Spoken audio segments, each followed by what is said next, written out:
आज माननीय मुख्यमंत्री देवेंद्र फडणवीस जी, माननीय एकनाथ शिंदे जी, माननीय सुनेत्रा पवार जी आणि आमच्या महायुतीमधील 6 जे मंत्री आम्ही समन्वय समितीचे आहोत अशी बैठक झाली। या बैठकीमध्ये येणाऱ्या ज्या जिल्हा परिषदेच्या विधान परिषदेच्या सहकार खात्याच्या ज्या निवडणुका महाराष्ट्रामध्ये आहेत या सर्व निवडणुका महायुतीमध्येच लढण्याचे निर्देश आणि एकमत आजच्या बैठकीत झालं। जरी लोकल निवडणुका असतील, कारण नगरपंचायत लोकल निवडणुका आहे, ग्रामपंचायती लोकल निवडणुका आहेत, त्यासुद्धा महायुतीनेच त्या ठिकाणी लढण्याचा निर्णय या ठिकाणी घेण्यात आला। सोबत या ठिकाणी या राज्यातील जे काही आता महामंडळ आहेत, महामंडळावरील सदस्य आहेत, साधारण 170 महामंडळ आहे आणि 650च्या वर महामंडळातील सदस्य आहे। यावर तातडीने या महिनाभरामध्ये नियुक्त्या करा, याकरता जे काही आम्ही फॉर्म्युला ठरवलेला आहे त्या फॉर्म्युलाप्रमाणे या ठिकाणी त्याचं संपूर्ण असेसमेंट करून तातडीनं यासुद्धा महामंडळाच्या नियुक्त्या करण्याबद्दलचं एकमत झालेलं आहे। सोबतच विशेष कार्यकारी अधिकारी असतील, जिल्हास्तरीय समित्या असतील, जिल्हास्तरीय समित्या, तालुकास्तरीय समित्या, जे काही विविध विकास कामे आहेत त्या विकास कामामधील जे काही निधी आहेत त्या निधीबद्दलचा समन्वय, या सर्व चर्चा या ठिकाणी झाल्या आणि या सर्व चर्चेमध्ये महायुतीमध्ये अत्यंत समन्वयाने माननीय मुख्यमंत्री महोदयांनी, एकनाथ शिंदेजी आणि सुनेत्रा पवारजींनी या राज्यातल्या 3ही पक्ष, महायुतीमधले 12 पक्ष आणि आमचे सरकार यामधला समन्वय अधिक मजबूत व्हावा, सर्वच प्रकारचे सरकारच्या योजना या सर्व पक्षाच्या, आमच्या 3ही पक्षाच्या कार्यकर्त्यांनी, पदाधिकाऱ्यांनी समाजापर्यंत पोहोचवाव्या आणि यामध्ये पुन्हा एकदा महायुतीने प्रचंड मजबूतीने या महाराष्ट्रामध्ये आमच्या सर्व नेत्यांनी, सर्व आमदारांनी, सर्व पालकमंत्र्यांनी जो काही आज निर्देश दिलेले आहेत सर्व पालकमंत्र्यांचे पाळायचे, आमदारांनी पाळायचे। जो महायुतीचा फॉर्म्युला आहे ते प्रत्येकाने पाळायचा। कोणी यानंतर आमच्या कुठलाही विसंगत विषय करणार नाहीत। मीडियामध्ये सुद्धा त्या ठिकाणी कुणी या ठिकाणी एकामेकाला क्रिटिसाइज करणार नाही, कारण शेवटी महायुतीमध्ये काम करताना महायुतीचीच भूमिका त्या ठिकाणी आली पाहिजे। कारण शेवटी मीडियामध्ये कारण नसताना आम्ही काही इतकं समन्वय असताना काहीतरी वाद तयार होतो आणि त्यातनंही त्या ठिकाणी मोठ्या प्रमाणावर संभ्रमाचं वातावरण तयार होतं। त्यामुळे मला असं वाटतं की या ठिकाणी आम्ही सर्वांनी आज पुन्हा एकदा, जसं आम्ही 2024मध्ये बसायचो आणि या महाराष्ट्रामध्ये आम्हाला प्रचंड मोठं यश मिळालं, पुढच्या काळातही सर्व निवडणुका, या राज्यातल्या सर्व निवडणुका असतील, विकास कामं असतील, जे काही वचन आम्ही महायुतीचे सरकार म्हणून लोकांना दिले आहेत, जो मॅन्युफॅक्चर आम्ही लोकांना दिलेला आहे, जो जाहीरनामा आम्ही दिलेला आहे, संकल्पनामा दिला आहे, ह्या संपूर्ण संकल्पनामा, जाहीरनामा पूर्ण करण्याचा आणि पुढच्या काळामध्ये या महाराष्ट्रामध्ये महायुती ही प्रचंड मजबूतीने, एनडीए आमचा प्रचंड मजबूतीने काम करेल असे या ठिकाणी बैठकीमध्ये आज संपूर्ण स्पष्टता माननीय मुख्यमंत्री मोदयांनी दिली। जे वादातीत किंवा मतभेद असलेले जे जिल्हे आहेत तिथल्या डीपीडीसीच्या निधी संदर्भात कसा काय तोडगा काढणार आहे? आणि आयुक्त स्तरावरती होणार की पुन्हा एकदा मुख्यमंत्री माननीय पालकमंत्र्यांना आत्ता आम्ही संपूर्ण निधी वाटपाचा फॉर्म्युला दिला आहे। 70% निधी हा त्या भागातल्या सर्व विधिमंडळ सदस्यांना हा जाणार आहे। 30% निधी हा पालकमंत्री यांना अधिकार असणार आहे। 30% निधीमध्ये पालकमंत्री त्या ठिकाणी सर्वांना त्या ठिकाणी समन्वय करून तो वाटप करणार आहे आणि त्यामुळं आता कुठलाही, सर्व जिल्ह्याला पालकमंत्री असल्यामुळं कुठे आता त्या ठिकाणी स्कोप नाही, सर्वांनाच त्या ठिकाणी एका लाईनने निर्देश दिलेले आहे, त्या लाईनवरच आमचे पालकमंत्री आणि आमचे आमदार काम करणार आहे।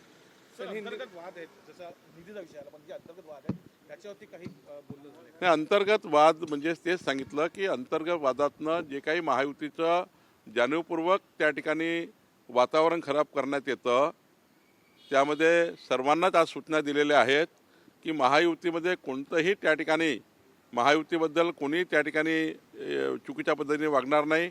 महायुतीच्या नेत्याबद्दल चुकीच्या पद्धतीनं या ठिकाणी बाहेर चुकीचे वक्तव्य होणार नाही आणि महायुती ही या राज्यामध्ये अधिक मजबूत राहील.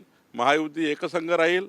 महायुतीमध्ये कुठलाही डॅमेज होणार नाही याच्या सूचना सर्व आमदार खासदारांना आणि माननीय पालकमंत्र्यांनी दिल्या आहेत. सर, भाजपा नगरसेवकांची एक बैठक होती, त्याच्यामध्ये भाजपाच्या नगरसेवकांमध्ये खडाजंगी पाहायला मिळाली. नाही, ठीक आहे, ते तर आम्ही आमचा अंतर्गत वादातून निपटू आम्ही. सर, दुसरी कोर्टाने म्हटलेलं आहे जो खर्च कुंभमेळा करतात त्यातला 1% जरी खर्च बाजूला केला तरी 100 शाळाचा खर्च निघू शकतो, असं सुप्रीम कोर्टाने म्हटलेलं आहे. असं आहे, आम्ही सर्व शाळा या या राज्यातल्या संपूर्ण जिल्हा परिषद शाळेमध्ये मोठ्या प्रमाणावर सुधारणा करतो आहे. नागपूरमध्ये तुम्ही येऊन बघा, बऱ्यापैकी आम्ही त्या ठिकाणी सर्व शाळाला टॅकल केला आहे. अनेक जिल्ह्यामध्ये त्या जिल्ह्याच्या पालकमंत्र्यांनी मोठ्या प्रमाणावर DPCचा फंड देऊन आमच्या सर्व शाळा सुधारलेल्या आहेत. आता त्या ठिकाणी काही शाळा राहिल्या असतील, मला ही गोष्ट खरी आहे की एका वर्षात काही पूर्ण होणार नाही, पण पुढच्या काळामध्ये DPCच्या माध्यमातून सर्व शाळा चांगल्या करण्याच्या आमचं नियोजन आहे. तसे पालकमंत्र्यांनी संपूर्ण काळजी घेतलेली आहे. ही गोष्ट मान्य आहे की काही कमी जास्त होईल, पण ज्या आत्ता जास्त पटसंख्येच्या शाळा आहे त्या संपूर्ण पटसंख्येच्या शाळा या ठिकाणी टॅकल करायच्या.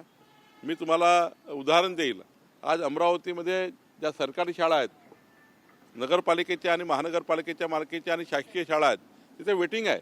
प्रायव्हेट शाळा बंद पडलेल्या आहेत. असं नाही की गव्हर्नमेंट शाळा त्या ठिकाणी उत्तम काम करत नाही आहे. आम्ही राज्यातले अनेक उदाहरण तुम्ही देऊ शकतो की राज्यामधल्या गव्हर्नमेंट शाळा ह्या फुल भरलेल्या आहेत आणि प्रायव्हेट शाळा रिकाम्या आहेत. त्यामुळे असं नाही आहे की एखाद्या शाळेमध्ये जर अडचण असेल तर त्या ठिकाणी ते सर्व तसंच चालू आहे.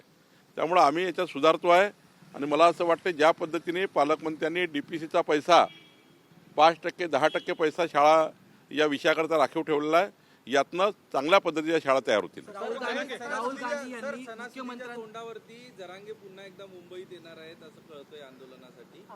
दरवर्षी गणपती किंवा गणपतीच्या आगमनावेळी असं केलंच पाहिजे असं ते गरजेचं आहे. नाही, असं आहे की मुंबईसारख्या शहराला त्या ठिकाणी सुरक्षित ठेवणे, या शहराला जनतेला कुठल्याही प्रकारची अडचण निर्माण होऊ नये याची काळजी सर्वांनी घ्यायची आहे. सरकार म्हणून तशी काळजी सरकारही घेत आहे. आम्ही त्यांना म्हणजे आता त्या ठिकाणी आमचं शिष्टमंडळ जाऊन आलं आहे, ते चर्चा करतील, पण निश्चितपणे आपल्या भूमिका मला मान्यच आहे की मुंबईसारख्या शहराला कुठल्याही परिस्थितीमध्ये अडचण तयार होणार नाही ही काळजी सरकारने घ्यायची आहे आणि आंदोलनकर्त्यांनी घ्यायची आहे. राहुल गांधी यांनी मुख्यमंत्र्यांना पत्र दिलं आहे. राहुल गांधी यांनी मुख्यमंत्र्यांना पत्र दिलेलं आहे. जे आदिवासी विद्यार्थ्यांचं आंदोलन आहे त्याच्याकडे लक्ष द्यावं आणि त्याच्यावर तोडगा करावा अशी मागणी जी ती करण्यात आली. पुण्यात आदिवासी विद्यार्थी राहुल गांधींना भेटले आणि त्याच्यानंतर त्यांनी त्यांच्या भूमिका मांडल्या. माननीय मुख्यमंत्र्यांनी यापूर्वीच आणि आजही कॅबिनेटमध्ये मगाशी मी सांगितल्याप्रमाणे आदिवासी विभाग, सामाजिक न्याय विभाग सर्वांनाच त्या ठिकाणी सूचना दिलेल्या आहेत. आणि खरं तर हा जो प्रश्न आहे 30 वर्षाच्या वरचे जे काही तिथे विद्यार्थी आहेत या संदर्भात निर्माण झालेला आहे, तर निश्चितपणे आपण जर बघितलं असाल तर त्या ठिकाणी आदिवासी विभाग मंत्र्यांनी सारं क्लॅरिफिकेशन केलं आहे. मला असं वाटतं की राहुल गांधींनी जे काही आता मुख्यमंत्र्याला उद्देशून हे केलं आहे त्यांना खरी वस्तुस्थिती माहिती नाही आहे. खरी वस्तुस्थिती जेव्हा त्यांना कळेल तर ते त्या ठिकाणी अशा प्रकारचे चुकीचे ट्विट करणार नाही. सकाळपासूनच बातम्या चालत आहेत की महायुतीमध्ये नव्या पाहुण्यांचं आगमन होणार आहे, असं काही आहे का? आणि जर का असे पाहुणे आले तर त्यांचं स्वागत होईल का महायुतीमध्ये? नाही, अशी कुठलीही चर्चा महायुती बैठकीत झाली नाही. आत्ताची बैठक फक्त 3 पक्षाची होती, 3 नेत्याची होती आणि 6 मंत्र्याची होती. यामध्ये कुठलाही विषय नव्हता. आमच्या महाराष्ट्रातली महायुती ज्या अजेंड्यावर तयार झाली आहे, आमचा NDA ज्या अजेंड्यावर आहे तो अजेंडा पूर्ण करण्याकरता आम्ही बसतो. आज स्वतः आम्ही मुख्यमंत्र्याला विनंती केली होती, दोन्ही उपमुख्यमंत्र्याला विनंती केली होती की जे महायुतीचे 6 आमदार 6 मंत्री आम्ही आहोत, प्रत्येक मंगळवारी आम्ही बैठक घेतो. त्यानंतर आम्हाला काही प्रश्न उद्भवले होते. या प्रश्नाला पुढं कसं जायचं, काही प्रश्न भुजबळ साहेबांनी उपस्थित केले, काही हसन मुश्रीफ साहेबांनी उपस्थित केले, काही मी उपस्थित केले, उदय सामंतने उपस्थित केले.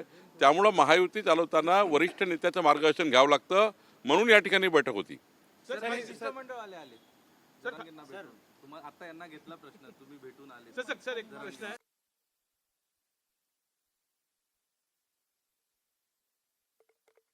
आहे का 25 जास्त जे विद्यार्थी असतील त्यांचं बंधनकारक सरकारकडे नोंद करणं बंधनकारक असणार आहे? नाही, असं आहे, तुम्हाला काहीतरी चुकीच्या बातम्या निघत आहे.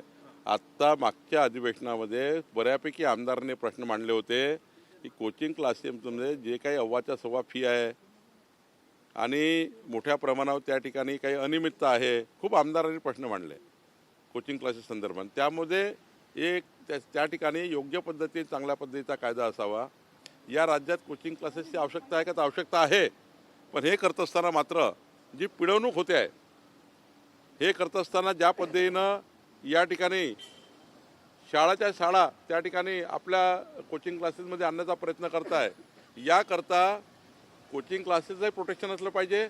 पण हे करत असताना सर्वसामान्य जनतेची पिळवणूक होऊ नये आणि योग्य प्रकारचं शिक्षण आमच्या विद्यार्थ्याला मिळालं पाहिजे, ही भूमिका याच्या मागची आहे.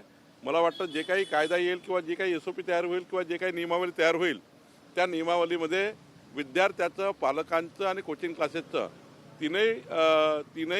तिहेरी सर्वांचाच विचार करून त्या ठिकाणची नियमावली करण्याचा विचार त्या ठिकाणी शिक्षण मंत्र्यांनी केला है. सर, हिंदी में महायुति की आज की डिनर डिप्लोमेसी पर राष्ट्रीय स्तर पर कई सारे अटकलें लगाई जा रही थी कि महाराष्ट्र में एक बहुत बड़ा नेतृत्व बदल हो सकता है. आखिरकार महाराष्ट्र में क्या हो रहा है, इस बारे में आप क्या कहेंगे? देखिए, महाराष्ट्र में केवल आज हमारा जो अलायंस है, अलायंस को जिस प्रकार से हमने अलायंस किया है, अलायंस का जो प्लेटफॉर्म हमने बनाया है, वो प्लेटफॉर्म पे हमने जो एक नियमावली बनाई है, उसमें हमने आज चर्चा की.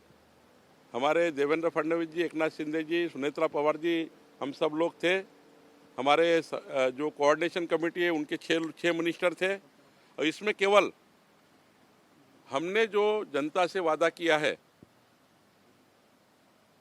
NDA करके, जो सरकार ने करनी है चीज़ें हैं, वो करने के लिए एक कुछ चर्चाएं हुई. हमारे आने वाले चुनाव में जो MLC के चुनाव है, जो ग्रेजुएट कॉन्स्टिट्यूंसी है और साथ साथ में टीचर है, ये सबको कहाँ कौन सी सीट लड़नी चाहिए, इसका विचार हुआ. साथ साथ में आने वाले सारे पंचायत चुनाव, नगर पंचायत चुनाव, सारे चुनाव को अलायंस करके हम लोग रहेंगे, ये चर्चा हुई. और आने वाले सभी चुनाव में हम अलायंस करके सामने जाएंगे, ये चर्चा हुई. और उस पर निर्णय भी हुआ कि हाँ, हमारे मुख्यमंत्री जी ने कहा, दोनों उप मुख्यमंत्री ने कहा कि अलायंस से ही करेंगे, अलायंस में सामने जाएंगे. हमारे यहाँ अभी नज़दीक 170 जो हमारे कॉरपोरेशन से मंडल है, महामंडल है, उसका भी इस महीने में सारे मंडल महामंडल को हमने जो फार्मूला ठहरा है, बीजेपी, शिवसेना और राष्ट्रवादी, ये तीनों पार्टी का जो फार्मूला है, वो फार्मूले के आधार पे ये 1.5 महीने के अंदर सारे मंडल महामंडल की नियुक्ति की जाएगी. और उसमें जो 650 के ऊपर मेंबरशिप है, उनकी भी नियुक्ति की जाएगी, ये निर्णय हुआ. उसके बाद हमारे सरकार ने जिस प्रकार से अभी कर्जा माफ़ी की है, जिस प्रकार से हमने किसानों का बिजली बिल माफ़ किया है, ये सारे इशू को हम महायुति करके जो जनता का हमने वादा किया था वो पूरा किया है. उसको आगे लेके जाने का प्रयास हम करेंगे. और निश्चित रूप से केंद्र की सरकार, राज्य की सरकार, प्रधानमंत्री मोदी जी के नेतृत्व में डबल इंजन सरकार जो महायुति का फार्मूला है उसको आगे कैसे लेके जाएंगी, वही हमने बात की है. यहाँ पे कोई ये प्लेटफॉर्म नहीं है. ये प्लेटफॉर्म केवल हमने मुख्यमंत्री जी को और दोनों DCM को कहा था कि हम जो 6 मिनिस्टर यहाँ पर कोऑर्डिनेशन कमेटी के हैं महायुति के, उनको हमें कुछ इश्यूज है, क्योंकि कुछ इशू ऐसे होते हैं कि जो CM और 2 DCM बैठे बिगर हम लोग उनके निर्णय पे नहीं जा पाते हैं. वो इशू के लिए आज मीटिंग लगाई थी. और ऐसी मीटिंग महीने में 2 बार होगी, 2 महीने में 1 बार होगी. हम 6 मिनिस्टर, चीफ मिनिस्टर और 2 हमारे डिप्टी CM, ये 2 महीने में 1 बार बैठने वाले हैं, ताकि हम जो कोऑर्डिनेशन करते हैं उसमें कुछ अड़चनी आती है, वो सुलझाने के लिए बैठने वाले हैं. ये कोई प्लेटफॉर्म इतना ही था, इतनी मीटिंग हुई है, यही बात हुई है. हाँ, ये कोई नेतृत्व बदलाव का प्लेटफॉर्म है क्या? जैसी बात विपक्ष कह रहा है कि नेतृत्व में बदलाव की बात हो रही है इसलिए मीटिंग विपक्ष को बहुत जल्दबाजी हो गई है। ये कोई प्लेटफॉर्म होता है क्या नेतृत्व बदलने का? और नेतृत्व बदलने का क्या सवाल है? किस लिए चाहिए? महाराष्ट्र की जनता ने इतना बड़ा मैंडेट दिया है। माननीय मुख्यमंत्री देवेंद्र फडणवीस जी को जिस प्रकार से आज पूरी महाराष्ट्र की जनता जो एक मजबूत सीएम के नाते उनको पूरी जनता उनके पीछे खड़ी है, और जिस प्रकार से एनडीए को अलायंस मिला है, 235 एमएलए सरकार में साथ में है, और देवेंद्र फडणवीस जैसा मजबूत सीएम है, तो क्यों ऐसी बातें करना? अपोजिशन को डर लग रहा है कि देवेंद्र जी जब तक रहेंगे तब तक हमारा दुकान नहीं चलने वाला, इसलिए ऐसी बातें फैलाते हैं।